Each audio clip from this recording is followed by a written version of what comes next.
Good day, everybody. It's Suzanne Collins here. I've been getting some email requests on my tote boxes that I have for my tools. On the original video I made, I said go buy them at Michael's. Unfortunately, Michael's has stopped carrying the boxes. So over the last year, I have been making my own, and someone asked me, how do you do that? So here is my how-to video on how to do that. Hi, I'm back at the wood supply store to get some more supplies to make my little boxes that I have here. What you are going to need is a piece of wood like this. The dimensions are 8 feet by 6 inches by 1 inch, but the actual measurement will come in at about 5.5 inches, and the width on this in the end will actually be 3/4 of an inch. So for your slat pieces, you're gonna look for the 1/4 by 2 inch by 4 foot length pieces of wood. I've got mine in my cart here. You need 8 of them. You're going to cut them at 16 inches each. You'll get 3 cuts for a piece of wood, so 8 pieces will give you enough to make 4 crates. You will need at least 3 feet of the 1 by 6 wood to make 4 boxes. Now, when you go to the store shopping, it says 1 by 6, but the actual dimensions on these, when you measure them up, are 5.5 inches, and I have them cut at the 4.5 inch mark. I convinced the fellow, I love the way they think women can't do anything, so a lot of times I just chat them up, and they will cut my length of board into my 4.5 inch pieces. The other piece of wood you need, you go to the hobby section and you will find these smaller pieces in 4 foot lengths. These ones you're going to cut at 16 inch lengths. You're going to get 3 pieces out of a 4 foot section, so you're going to need 2 of these for each box you make. So I went ahead and bought 8 of them. So let's go through some of the cutting, and then we'll go through some of the assembly. And these boxes are actually very easy to make. Okay, as I said, these pieces are pretty easy to make because it's a softer wood. If you're cutting it yourself, you're going to want to put a piece of masking tape along the back edge so it doesn't splinter when you're working, like the fellow in the store did. So for my piece, I just sanded off all the rough edges. For your panel, you're going to want to cut it at 16 inch lengths. So I'm getting out my measuring tape. I am marking at the 16 inch mark, then again at the 32nd inch mark, and that will leave me 16 inches in the back in 3 pieces. I'm going to be cutting my piece using the jigsaw, but first I want to mark my lines. I'm going to use a nice steady ruler.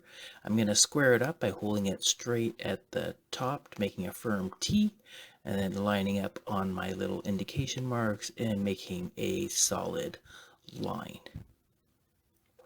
Now that that's done, I am ready to cut my piece. Now I did set up my camera from a right-handed view, and I am left-handed, so this is going to look a little awkward with my cut, but here we go, we'll make it work. We just got to cut 2 cuts here. And there we go, we have our 3 pieces, and we are about ready for assembly because I pre-cut the first 3 pieces. So there we are. Now because these panels are very thin, they are prone to splitting, so you are going to want to drill some holes in them before we start. So you're going to mark where your nail hole is going to go in. You can see I am centering over my piece so I can know exactly where to put my drill bit holes. So once that's done, I am going to grab my drill. Now the back end of my case, it's going to be in the bag and you won't see it. So I'm going to use it as my support when I'm drilling. I'm using a 1/16 inch bit, and I'm just following my pencil marks and going ahead and drilling into my holes. You can reverse if you need to pull out of the wood, but just go ahead and pre-drill all your holes. You can see here, I didn't mark all of them. I'm just using a previously cut piece as a guide to finish all my other drill bits. And done. And I am ready to go with my next step. Once all your holes are drilled, I go ahead and pre-set my nails in the holes, so I don't have to go looking for them. They're ready to just go into the next piece of wood. Get in there. And I'll prep my 6 pieces I need with the nails. So all of my pieces have been prepped. It's time for assembly. My piece I have here, the height of your box is going to be the long side. The width of your box is going to be the narrow side. Because this side I've got all my punching on, that's going to be the outside of the box because it's going to get covered with my fabric. So I'm all kind of set to go. I am going to be placing one piece on either end. I've set my other piece there just to hold my back piece at the same height, keep it nice and stable, and away I go, ready to insert my nails. Now if you're fortunate to have one of those heavy-duty staple guns that will go into wood, you can use that. It'll be a lot faster. Unfortunately, I don't own one of those, so I'm going old school with just hammer and nails.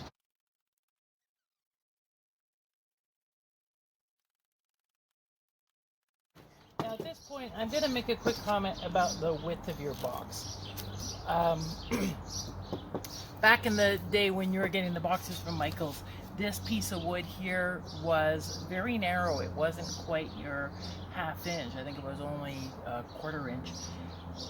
So the boxes weren't as long. I think they were 15½ inches. This time I'm doing 16 to make up for that extra space. The other thing you want to consider is that the punches that are your border punches, they sit quite narrow. Your standard standalone punch is a little bit shy of that height, but unfortunately some of them come out and they're very much higher than these ones. So I'm looking at the highest one, which in this case it would take 7 of them across the width. So I'm trying to accommodate if they make 7 of these ones exclusively. Otherwise you may have to just hope that they make a skinny one to fit in the box. But these punches themselves, they will fit in there quite nicely. Now this is the top and bottom, so of course that won't fit through that space, but it will fit through our mark on the back side once we slide that one in. So that's the reason for the spacing in these new boxes. These ones will still fit in the bag, not a problem, and they should still fit in a CM box because they're 16 inches as well. Alright, I'm going to finish assembling this one.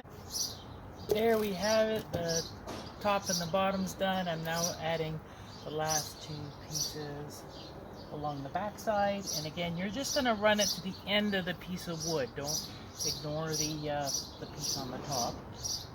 And that should sit in there quite nicely. So here we have our finished box, top, bottom, and our back side, and of course our border punches will sit in and they rest on the back piece. Now I've speeded my process up a little bit, and then actually before I even put them in the bags, I add my little lifts in the front. Lifts are totally optional, but by using a lift, it slides the weight of the punch against the back 2 panels. So when you're taking out a punch, there's less chance for them to fall over because the weight is on the back, not on the side, either side. So that's it. One base box. You're ready to go.